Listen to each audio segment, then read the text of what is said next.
Hello again, this is Barton, and the next video will be a two-part video covering ground attack in the Focke-Wulf 190. Part 1 will deal with bombing specifically, Part 2 will deal with strafing specifically. Again, I'm in a Focke-Wulf 190A5, this time loaded with 4 SC-50s and 1 SC-500. The SC-50s are mounted on the wings, outboard of the landing gear, and the SC-500 is slung centerline. Our drop order is going to be the outside SC-50s first, then the inboard SC-50s, and then the SC-500. Your drop order is going to be very important for selecting targets when you go on your bomb runs. One other thing I want to talk about is the fusing. If you hit tab, you bring up your main menu. You can also see your fusings. There are 3 of them. You can toggle them in flight. You have to bind a key for it though. It's in the miscellaneous section of the controls. I have mine bound for Control F for control fusing. We're only really going to discuss and use 2 of them. It should be OV and VZ. OV is our instant and VZ is our long fuse.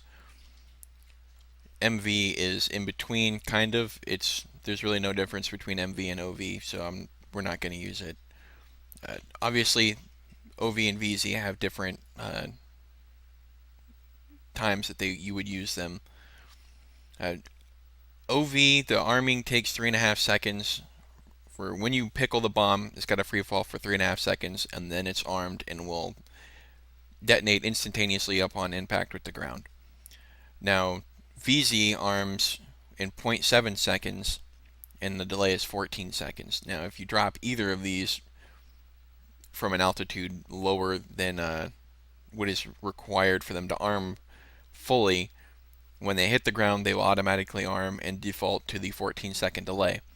This is going to be important because if you drop on OV and your bombs are supposed to go off instantaneously and they don't, you want to make sure that the people coming in to attack behind you, if there are any, know about the live bomb that is in the area. If it's big enough, it could blow them up. And that's obviously not a good situation. So I'm going to get this aircraft in the air and go over to the bomb range, and then we'll discuss the 3 main types of bombing that we're going to do in the Focke-Wulf 190.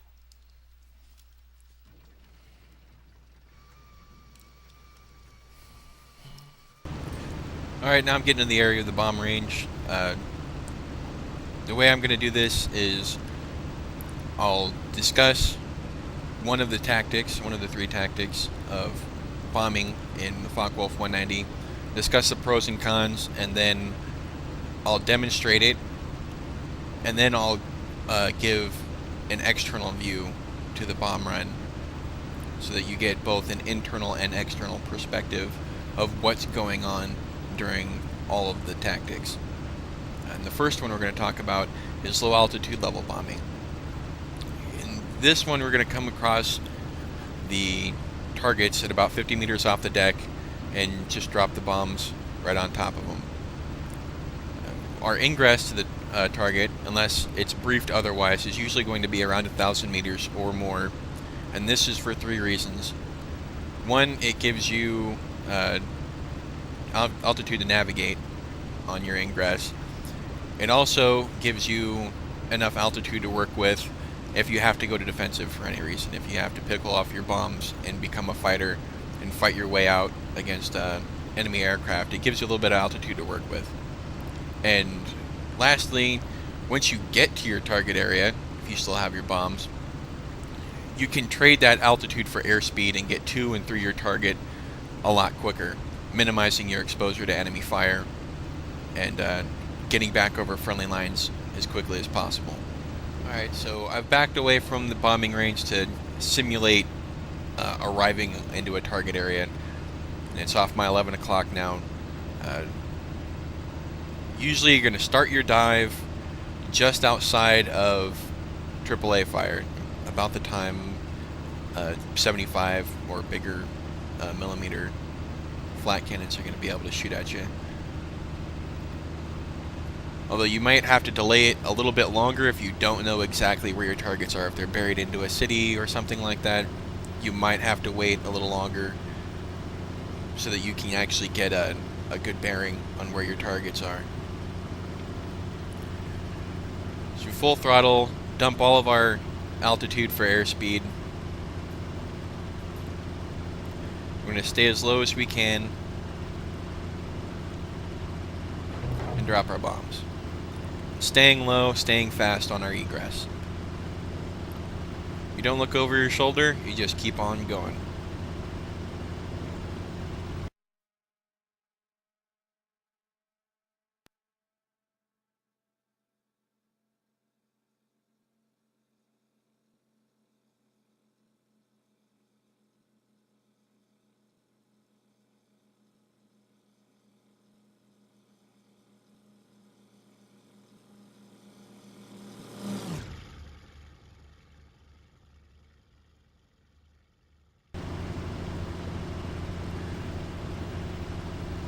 Now, our staying low like that is going to give us a couple of advantages. One, it's going to make us a lot harder to spot from the air.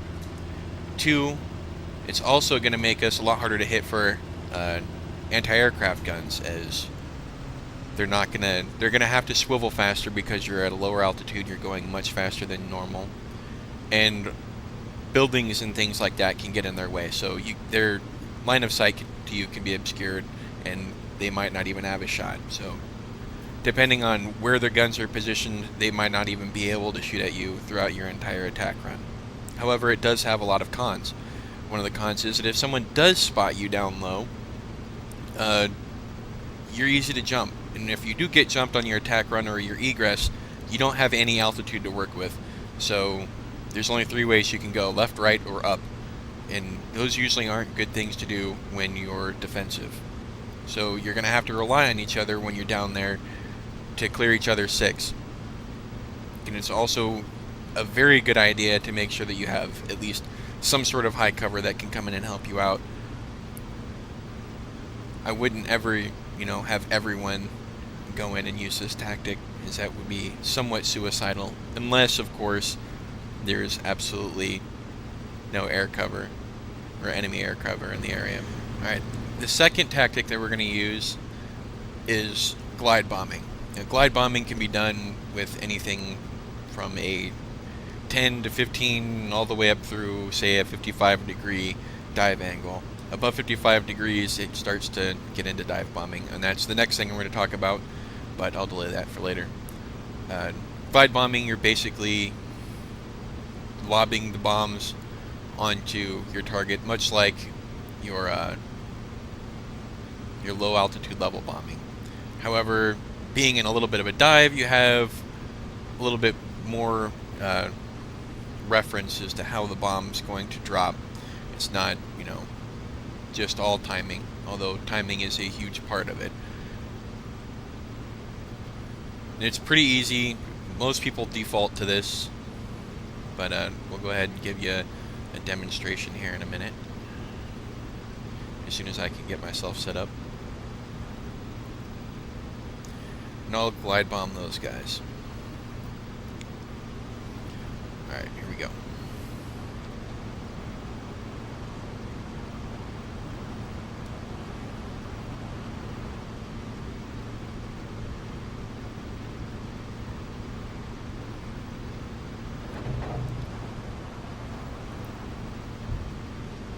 Yep, and that was long.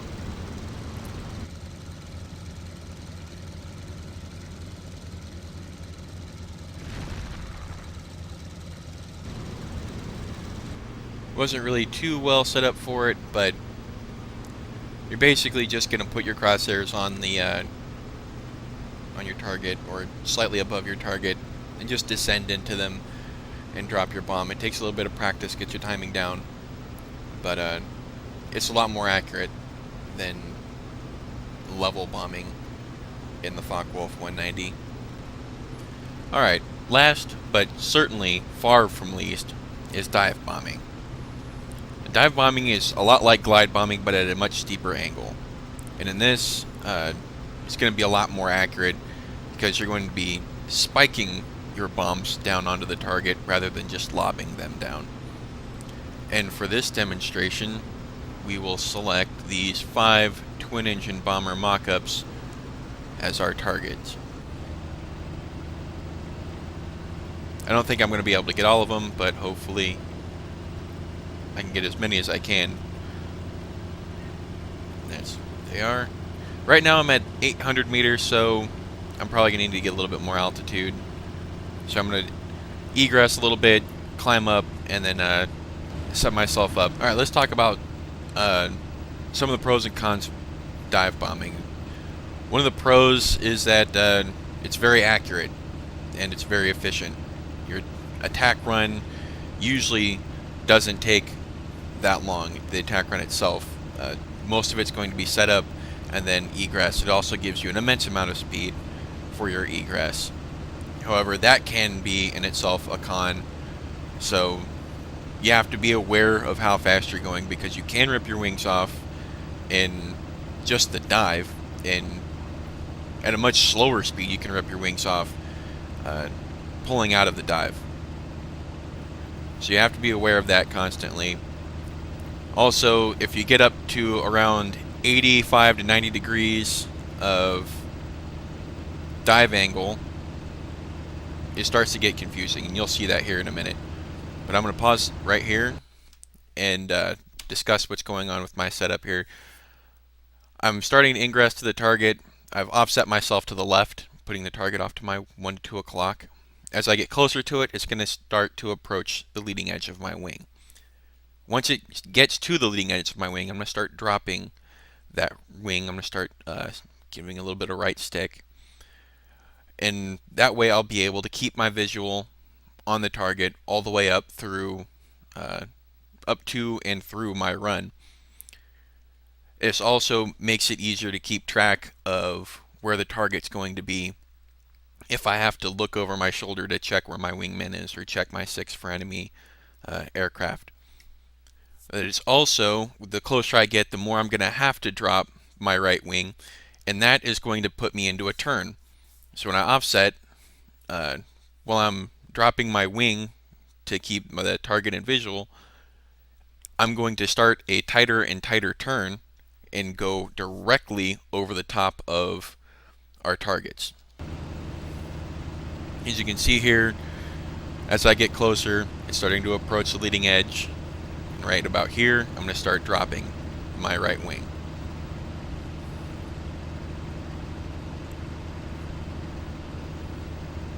And the target's going to appear to slide down your wing until it hits the wing tip.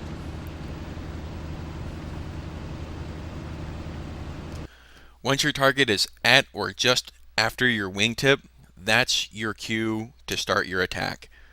If you start your attack at this moment, you're going to get 85 to 90 degree dive angle. If you want a little bit less of a dive angle so that you can work your way up to it and it's a little less confusing, you can extend your approach past this point and then come back around underneath yourself, or you can start a little early. We're going to roll inverted, pull back on the stick, go into a straight dive, roll out for our egress, drop our bomb, and pull out.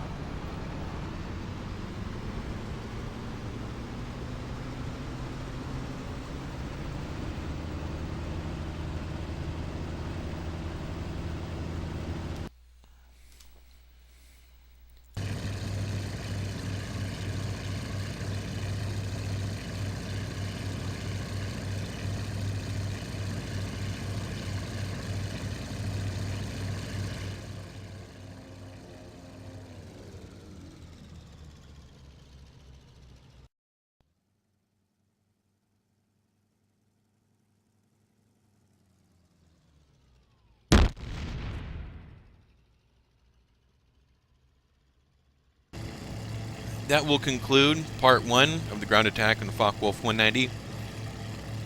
Part 2 covers strafing, and I suggest you watch that. But of course, practice, practice, practice. Anyway, have a good day. Salute. Welcome to part 2 of the Focke-Wulf ground attack video. I'm Barton, and in this video we'll be covering strafing. Of course, just like the last video, I'm going to discuss a strafing tactic, and then I'm going to demonstrate it and give some of the pros and cons. The first one we're going to talk about is the most common, straight in approach, where you're just going to pick off one target. You're going to single one out, we'll say Talon Charlie on this column, and we're going to set him in our crosshairs, and we're just going to gun for him and pull out.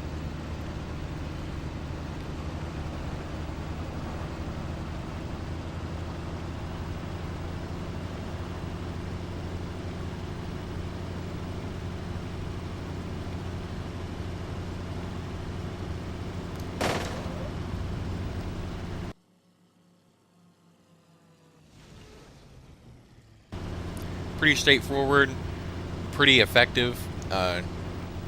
If you're accurate, you can wipe out a lot of soft targets with this manner because it is so efficient.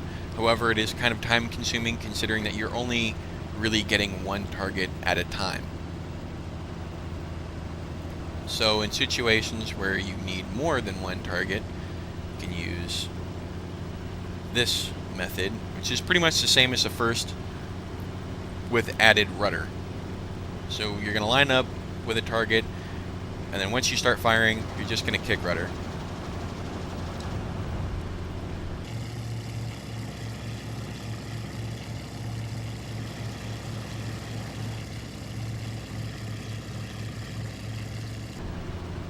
In either direction, and this is going to allow you to pretty much just spray and pray. You spread your bullets around. It's more effective for when you have a bunch of soft targets that are grouped together in a city, and there's really no line that they're not really lined up in any way. So you're just gonna throw as many bullets into the area as you can, and hopefully you kill as many. Hopefully you kill all of them. But it's not very efficient because it takes a lot of ammo, and in some cases you might not even get anything. But it does have its uses, and it does have a time to be used if you can identify them properly. But before I go on, there's one thing I want to say about some of the mistakes I see made all the time in strafing, and that is people shooting from too far away. And I'll demonstrate what that looks like. Most of the people that I see, they'll line up, and then as soon as they have the target lined up, they start pulling the trigger. Well, as you could tell, luckily I was able to get the target that I was shooting at, but a lot of times I see people that don't. And that's because you have to take in for more bullet drop. Your bullets are going to slow down, so not going to hit as hard, and then all the smoke from the 20 millimeters is going to completely blind you from your target. So now you don't even know where your bombs or your bullets are hidden. You're just guessing. The best way to go about it, obviously, is to attack a ground target like you would an aircraft. Get as close as you can and hit them with everything you've got. Just delay, hit. So I used a lot less bullets to destroy that target as I did the last one. Another thing I want to say about that is that if you're on an attack run and you've shot at a target and you're about to pull out, but you know that it's not dead, you didn't kill it, don't press another attack in that run. Break off, let either someone else get it or come back around and try again. If you try and press your attack, I'm going to give you a 90% plus chance of running yourself either into the target that you're shooting at or the ground. It doesn't matter either way, you're going to kill yourself. So rather preserve a pilot in a plane than see a transport truck destroyed by the pilot and plane impacting it directly. And next we'll move on to the third way of strafing, which is very useful in instances like this where all of our targets are lined up. And this happens usually when columns are moving in between cities, or in some cases when they've reached a city and they've bunched up, or they're just standing still waiting for the mission to end. In this tactic, we're just going to line them up and shoot them all from above.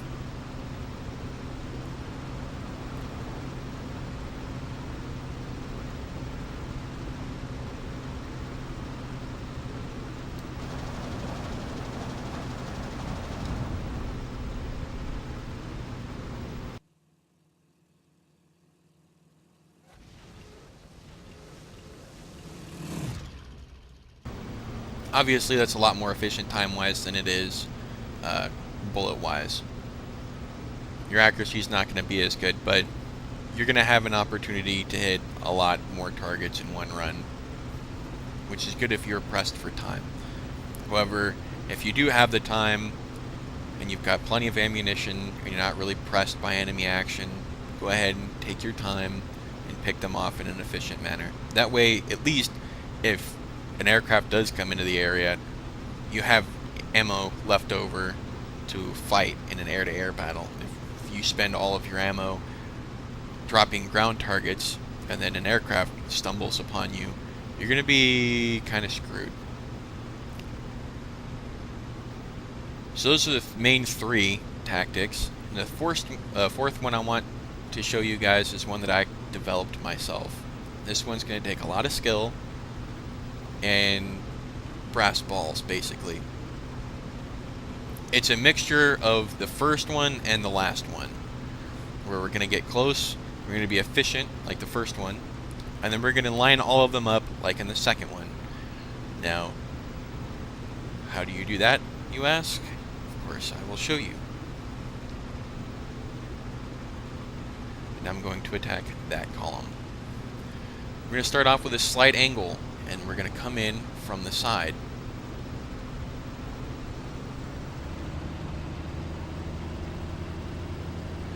And we're going to line them all up, and we're going to shoot them.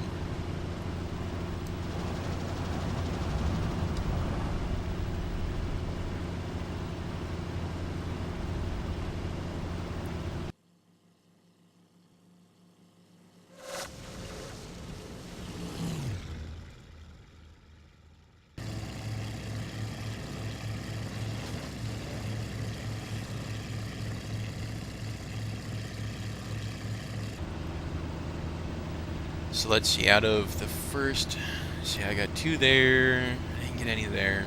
2, 3, 4, 5, 6, 7, 8, 9, 10, 11, 12. So in the first 3, in demonstrating the first 3 tactics, I got 12 total targets. Just in that one last run, I got 8. So obviously, amazingly efficient, both in ammo and in time, but however, extremely dangerous. You need to be very good at flying low, and you have to be very aware of how close to your enemy targets you are, because it's quite easy to ram your targets when you're strafing in this manner.